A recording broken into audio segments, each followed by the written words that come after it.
قرآن مجید میں ہے ان اللہ لا یستحی من الحق، کہ اللہ تعالیٰ حق بات بیان کرنے سے حیا نہیں کرتے۔ حدیث میں بھی بعض ایسے مسائل کو اللہ کے رسول نے بیان کیا ہے صلی اللہ علیہ وسلم نے جو بظاہر حیا کے خلاف ہیں، مگر اس لیے بیان کیا کہ اگر آپ صلی اللہ علیہ وسلم بیان نہ کرتے تو لوگ ان بے شرمی کے کاموں میں مبتلا ہو جاتے۔ اسی وجہ سے میں بھی یہ ہمت کر رہا ہوں کہ ایک اور ایسا گناہ جس میں لوگ مبتلا ہیں اور وہ ہے حیا کے خلاف، مگر ہے بہرحال شریعت کا مسئلہ اور لوگ اس میں گناہ میں مبتلا بھی ہیں، اس لیے بتانا ضروری ہے۔ وہ یہ ہے کہ لوگ شادی کے بعد بھی آج کی نوجوان نسل زوجہ سے، بیوی سے غیر فطری طریقے سے ہم بستری کرتے ہیں، انٹرنیٹ پہ بےہودہ فلمیں دیکھتے ہیں، تو جو چیز انگریزوں کی دیکھ رہے ہیں کہ ان کے کلچر آہستہ آہستہ میڈیا کے ذریعے ہمارے معاشرے میں بھی آ رہا ہے۔ اللہ کے رسول صلی اللہ علیہ وسلم نے لعنت فرمائی ہے، ایک روایت میں ہے کہ اللہ اس کی طرف دیکھے گا نہیں کہ جو اپنی زوجہ سے پچھلے راستے سے ہم بستری کرے گا۔ یہ بیماری بھی، یہ گندگی بھی لوگوں میں پھیلتی جا رہی ہے، خاص طور پہ جن کو لڑکوں سے بدفعلی کی عادت پڑ جائے تو وہ زوجہ سے فطری راستے سے ہم بستری نہیں کرتے۔ اللہ نے فرمایا کہ نساؤکم حرث لکم، یہ تمہاری زوجات ہیں، بیویاں ہیں، یہ نسل بڑھانے کے لیے ہیں، تو اسی راستے میں انسان اپنی خواہش کو پوری کر سکتا ہے جس راستے سے نسل بڑھتی ہے۔ اس کے علاوہ کسی اور راستے سے اپنی خواہش کو پورا کرنا یہ حرام ہے، گناہ کبیرہ ہے، گندگی ہے۔ ہمارے پاس کیسز آتے ہیں، ایک پاک دامن لڑکی کی شادی ہوتی ہے، لڑکا بھی بظاہر بڑا نیک، لیکن کیا ہے، لڑکا چونکہ ٹھرکی ہوتا ہے، شہوت کا درندہ ہوتا ہے، تو وہ یہ نہیں دیکھتا کہ میں اپنی بری خواہش مٹانے کے لیے میں اپنی زوجہ کو غیر فطری طریقے پر مجبور کیسے کر سکتا ہوں، تو مجبور کرتا ہے پھر اپنی بیوی۔ اس میں جو عورتیں زیادہ پاک دامن نہیں ہو، نیک نہ ہو، یا ان کو یہ ڈر ہو کہ طلاق ہو گئی تو ہم کہاں جائیں گے، وہ پھر اپنے شوہر کے ساتھ اسی غیر فطری طریقے پر آمادہ ہو جاتی ہیں، اور اس کا عذاب اور اس کا وبال یہ ہوتا ہے کہ کچھ دنوں میں ان کو بھی اسی کی لت پڑ جاتی ہے۔ انسان جب بھی کوئی غیر فطری راستہ اختیار کرتا ہے، آخرت کا عذاب تو بعد میں، دنیا کا عذاب یہ آتا ہے کہ پھر اس کو لذت فطرت میں آتی نہیں ہے، تو جو راستہ اللہ نے رکھا اس میں اس کو لذت نہیں آئے گی، وہ گندگی میں ہی گھسنے کی کوشش کرے گا، اس کی بھی فطرت خراب ہو جاتی ہے، اور جس کے ساتھ یہ بدفعلی کی جائے اس کی بھی فطرت خراب ہو جاتی ہے، وہ بھی پھر کسی کے قابل نہیں رہتے۔ تو اپنے جان پر رحم کرنا چاہیے۔ ہم انسان ہیں، ہم درندے نہیں ہیں، ہم گھوڑے نہیں ہیں، ہم گدھے نہیں ہیں، ہم جانور نہیں ہیں، ہم انگریز نہیں ہیں۔ انگریز نے تو حیا اور شرم کی تمام حدود کو توڑ دیا ہے، وہ تو درندے بن چکے ہیں۔ ہم تو درندے نہیں ہیں، ہم تو حلال کھاتے ہیں، پاک صاف رہنے کی کوشش کرتے ہیں، تو ہم ان کی جو کلچر دیکھ دیکھ کے ہم ویسے درندے بننے کی کوشش کیوں کریں؟ تو یہ بہت بڑا وبال ہے، بہت بڑی برائی ہے جو ہمارے معاشرے میں آہستہ آہستہ جڑ پکڑتی جا رہی ہے، اور اس سے بیماریاں بھی پھیلتی ہیں۔ غیر فطری طریقہ ہے، بیماریاں بھی پھیلتی۔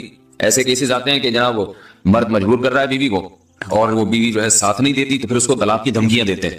ایسے کیسز بھی آتے ہیں، اور یہ بھی آتا ہے کہ مرد جب اپنی بیوی کو غیر فطری طریقے پر مجبور کرتا ہے، بیوی آمادہ نہیں ہوتی، تو مرد پھر یہ دھمکی دیتا ہے کہ بھائی میری خواہش تو تم سے پوری ہوتی نہیں ہے، پھر میں دوسروں کے پاس جاؤں گا۔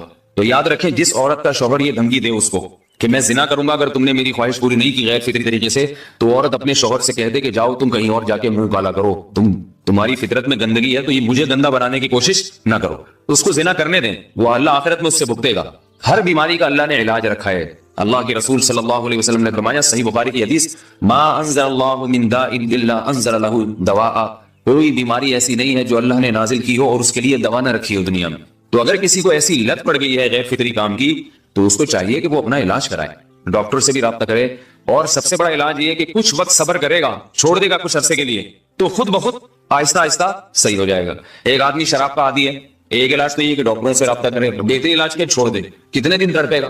ایک دن، 2 دن، 3 دن، 4 دن، ایک ہفتہ، 2 ہفتہ، بہت زیادہ سال ہو جائے گا نا، اس کے بعد خود بخود ٹھیک ہو جائے گا۔ سگریٹ کا عادی ہے، چھوڑ دے گا، تو کتنے لوگ ہم نے دیکھے ہیں دن میں 20 سگریٹ پیتے تھے، چھوڑنے پر آئے تو بالکل ایک دم چھوڑ دی انہوں نے، آہستہ آہستہ کر کے چھوڑ دی، لیکن تکلیف ہوئی مگر عادی ہو گئے۔ تو اب کسی کو یہ لت پڑ گئی ہے غلط کام کی، برائی کی، تو اس کا بہترین علاج یہ ہے کہ وہ اپنے آپ کو بدلنے کی کوشش کرے، ماحول بدلے، اور کچھ وقت صبر کرے گا تو اللہ اس سے یہ عادت چھڑا دے۔ نہیں کی، صبر نہیں کیا اس نے، بری سی گندگی میں موت واقع ہوگی، پھر آخرت کا عذاب بہت سخت، نسلیں برباد ہو جاتی ہیں اس عمل سے انسان کی۔ تو بات حیا کے خلاف ہے، مگر یہ کہ ایک بزرگ تھے، وہ بات فرما رہے تھے، تو کسی نے پوچھا کہ حضرت آپ حیا کے خلاف بات کرتے ہیں، تو انہوں نے فرمایا تم بے حیائی کے کام نہیں چھوڑتے، ہم اس چھڑوانے کے لیے بات کریں تو ہم برے ہیں، اور تم کام کرو تو بھی برے نہیں۔ برائی کا کام کرنے میں برا نہیں بنتا، اور برائی کے خلاف بولنے والا برا بن جاتا ہے کہ دیکھو یہ کیسی باتیں کر رہے ہیں۔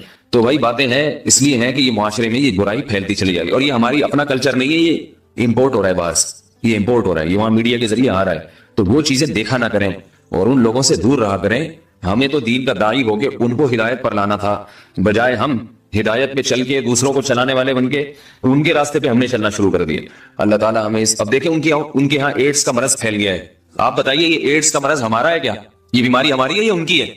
ہمارے یہاں بیماریاں ہیں، کھانسی ہے، نزلہ ہے، ٹھیک ہے نا، بلڈ پریشر ہے، شوگر ہے، یہ بیماریاں ہماری ہیں.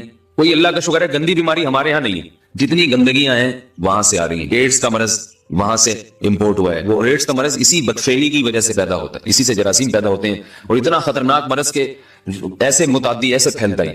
افغانستان میں ایڈز کا ریشو 0 تھا، 0. وہ جانتے نہیں تھے کہ ایڈز کا مرض ہوتا کیا ہے. جب سے امریکن آرمی، برطانیہ آرمی افغانستان میں آئی ہے، فوجی آئے ہیں، افغانوں میں ایڈز کا مرض پھیل گیا ہے. انہوں نے وہاں بدفعلیاں شروع کر دی ہیں. تو وہ تو حالانکہ ان کے لیے زنا کتنا سستا ہے، کتنا سستا ہے نا ان کے لیے زنا، پھر بھی وہ لڑکوں کی طرف مائل ہوتے ہیں. تو اتنی گندگی، ایسا گندا جب انسان بن جائے پھر اللہ اس کے وجود کو برقرار نہیں رکھتے، اور رکھتے ہیں تو پھر آخرت میں سزا دینے کے لیے. اپنے آپ کو ان گندگیوں سے بچانا چاہیے، حلال پہ اکتفا کرنا چاہیے. اللہ تعالیٰ ہمیں حلال پہ قناعت کی توفیق عطا فرمائے اور پاکیزہ لوگوں میں ہمارا شمار فرمائے. اگر شادی شدہ عورت 40 دن میں بھی ایک دفعہ، اچھا بھائی دیکھو یہ حیا کے خلاف مسائل جو ہے نا یہ اس چینل پہ نہ پوچھا کرو. مرد پر لازم ہے کہ کم سے کم 4 مہینے میں بیوی سے ایک دفعہ وہ لازمی ہم بستری کرے. تو اگر وہ 4 مہینے میں ایک دفعہ بھی نہیں کرتا تو پھر جو ہے وہ دیانتاً ذمہ دار ہوگا. اس بات کا خطرہ ہے کہ وہ گناہ گار ہو، کیونکہ حضرت عمر رضی اللہ تعالیٰ عنہ نے قانون بنایا تھا کہ 4 مہینے سے زیادہ کوئی بیوی سے دور نہ رہے. تو کم سے کم اتنا ہے لازمی. تو اس سے زیادہ بھی اگر کوئی مرد بیوی کے قریب نہیں آ رہا تو پھر وہ ظالم کہلائے گا شریعت کی نظر. حج کے دوران باقی ہر عورت اور ہر مرد کے حالات مختلف ہوتے ہیں. بعض عورتوں میں خواہش زیادہ ہوتی ہے، بعض میں کم ہوتی ہے. یہ نیچرل ہے، اس کا کوئی اس سے تعلق نہیں ہے کہ عورت کوئی بری ہے. بعض دفعہ عورت میں یہ خواہش نفس بہت زیادہ ہوتی ہے، اس کی ریکوائرمنٹ بہت زیادہ ہوتی ہے، تو لوگ پھر مرد اس بیوی کو برا سمجھنا شروع کر دیتے ہیں، حالانکہ اس کا برائی اور اچھائی سے تعلق نہیں ہے. جیسے مردوں میں صحت کے لحاظ سے اور ان کے جو مینٹل ہیلتھ ہے اس کے لحاظ سے مردوں میں فرق ہوتا ہے، کسی میں خواہش بہت زیادہ ہوتی ہے، کسی میں کم ہوتی ہے. تو اس طرح خواتین میں بھی ہوتی ہے، بہت سی پاک دامن عورتیں ہوتی ہیں لیکن ان میں ڈیزائرز بہت زیادہ ہوتی ہے. تو یہ سب کی الگ الگ اللہ نے فطرت بنائی ہے. تو میاں بیوی اس کو ایک دوسرے کو بہتر سمجھ سکتے ہیں کہ کس کی کیا ڈیزائرز ہیں. بہرحال اگر مرد میں عورت کی ڈیزائرز پوری کرنے کی طاقت نہیں ہے، عورت میں بہت زیادہ ڈیزائرز ہیں، مرد میں کم ہے، تو ایسی صورت میں عورت پھر مرد سے طلاق مانگ سکتی ہے کہ بھائی میں سیٹسفائی نہیں ہو پا رہی ہوں اور میری ریکوائرمنٹ زیادہ ہے. تو مرد اگر طلاق دے دے تو اچھی بات ہے، نہیں دے تو پھر عورت کو چاہیے اسی کے ساتھ گزارا کرے. ہاں اگر 4 مہینے تک بھی مرد بیوی کے پاس نہیں آتا ہے تو پھر مرد پر لازم ہے کہ عورت کے مطالبے پر اس کو وہ چھوڑ دے، کیونکہ پھر تو جوان عورت کو بہرحال گناہ کا خطرہ ہے. جسمانی تعلق نہ رہنے سے نکاح پر اثر. لاہور سے کسی نے پوچھا اگر میاں بیوی کا آپس میں کوئی جسمانی تعلق نہ ہو تو کیا نکاح پہ کوئی فرق پڑے گا؟ نہیں، اس سے کوئی فرق نہیں پڑتا. جب تک شوہر طلاق نہیں دے گا نکاح ختم نہیں ہوگا. یا اگر شوہر جان بوجھ کر بیوی کا حق ادا نہیں کرتا اور 4 مہینے سے زیادہ اس سے ریلیشن قائم نہیں کرتا اور بیوی بھی جوان ہے، اس کو گناہ کا خطرہ ہے، تو پھر وہ عدالت میں کیس کر سکتی ہے اور پھر اس کا ایک پروسیس ہے، کس طرح سے نکاح ختم ہوگا تو اس پروسیس کو فالو کر سکتی ہے وہ. تو خلاصہ یہ ہے کہ شوہر گناہ گار تو ہوگا کہ اس میں طاقت بھی ہے اور بیوی بھی جوان ہے، تو کیوں اس کا حق ادا نہیں کر رہا، لیکن نکاح خود بخود ختم نہیں ہو جاتا. بیوی بچوں سے کتنا عرصہ دور رہ سکتے ہیں؟ بندہ کام کی وجہ سے 2 سال ملک سے باہر رہتا ہے، کوشش کے باوجود چھٹی نہیں ملتی، کیا اتنی دیر بیوی بچوں سے دور رہنا جائز ہے؟ نامعلوم.